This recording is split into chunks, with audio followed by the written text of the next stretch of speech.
Picture this for a second. You get home from a long day at school, collapse onto the couch, and someone asks you the most terrifying question imaginable. What do you want for dinner? And you just freeze, right? You haven't been running a marathon, so why are you so totally exhausted?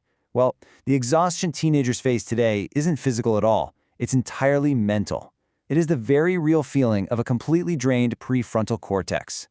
And that brings us to the core science of our explainer today, decision fatigue. Technically, it's defined as the decline in decision-making quality after prolonged periods of mental effort and self-control.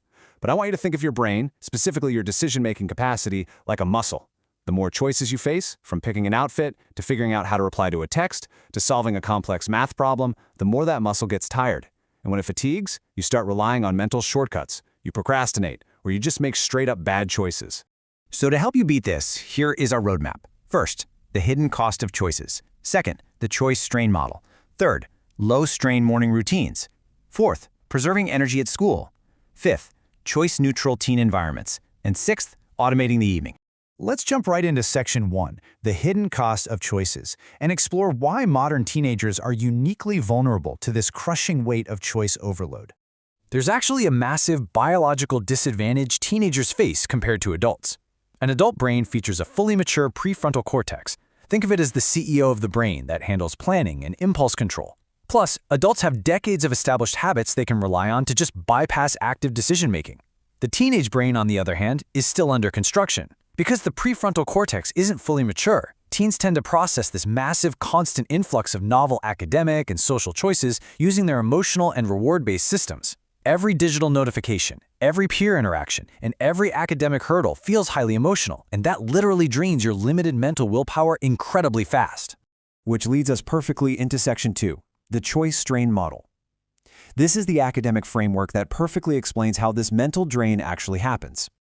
So the choice strain model totally throws out the old idea that willpower is just a simple biological fuel like glucose. Instead, decision fatigue happens through a volatile mix of three specific things.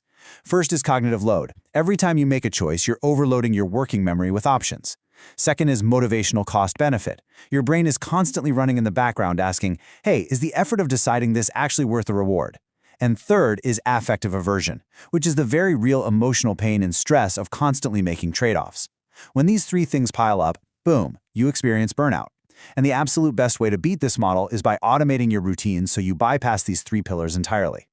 And that takes us right to Section 3, low-strain morning routines. How do we practically do that?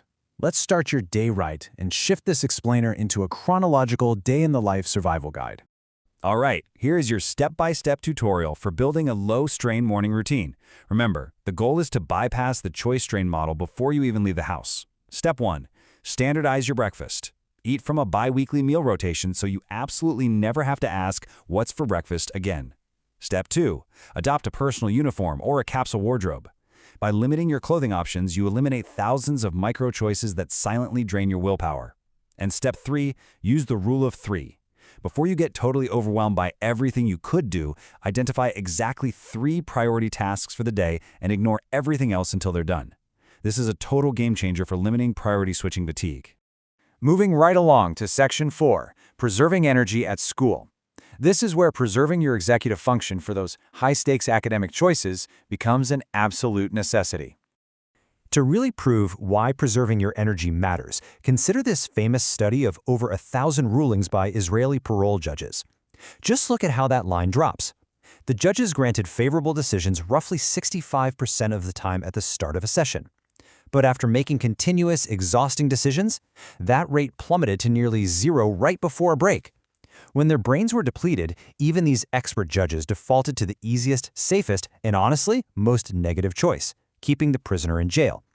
They literally didn't have the mental juice left to weigh complex trade-offs. Now, what's really interesting here is the stark contrast between the first 3 decisions of a session, which are in white, and the last 3, in black. The drop in decision quality is massive. If expert judges suffer this badly from decision fatigue, think about what happens to a teenager taking a major exam in the late afternoon. This data proves exactly why you've got to schedule your high-stakes, most difficult choices earlier in the day or immediately after a true break. So here is a concrete plan to batch school decisions and preserve your energy. First, you have a peak cognitive window, usually about 2 to 4 hours after you wake up. Schedule your hardest studying and biggest decisions right there. Second, batch similar tasks together. Do all your math homework at once, then all your reading. This avoids context switching, which is incredibly taxing on your working memory. Finally, defer your low-stakes administrative trivia, stuff like organizing your binder or replying to casual emails, to the late afternoon when your willpower is naturally a bit lower. Reducing your total choices during the day is how you keep your battery in the green. Next up, Section 5, Choice-Neutral Teen Environments. Let's address your surroundings, because your physical and digital spaces act as massive, hidden energy drains playing calendar Tetris with your brain. Compare a high-strain environment filled with visual noise to a choice-neutral one. Every single time your phone buzzes on a cluttered desk, your brain has to make a decision. Do I check it or do I ignore it? That is exhausting. You need to modify your physical space to create a choice-neutral environment. Clear out the visual noise so only the tools for your current task are visible, and set strict digital boundaries using focus modes or website blockers. Shift the decision from should I check social media to I literally cannot check social media right now. It saves an immense amount of willpower. Which brings us to our final part, Section 6, Automating the Evening. We've made it to the end of the day. Let's focus on the essential habits needed to prevent end-of-day burnout and prep your brain for tomorrow. Here are 3 simple, specific habits you can use to easily automate your evening. First, apply the good enough rule, also known as satisficing. For minor choices like picking a font for an assignment or figuring out what to watch on TV, give yourself a strict 30-second limit. Pick what's good enough and just move on. Second, use implementation intentions. Basically, pre-program your responses. Tell yourself, if my phone rings while I'm doing homework, I will ignore it. This turns a high-effort decision into an automatic reflex. Finally, standardize your sleep schedule. Sleep is the ultimate physiological prime. It clears metabolic waste from your brain and completely replenishes your cognitive capacity for the next day. So, the really crucial point here for dealing with everyday choices is adopting a mindset flow trick called the 10-10-10 perspective. It completely prevents that agonizing analysis paralysis. Ask yourself, will this choice matter in 10 minutes? What about 10 months? How about 10 years? If the answer is no to those last 2, do not spend more than 2 minutes deciding, period. Your mental energy is worth way more than the $5 you might save by comparison shopping online for an hour.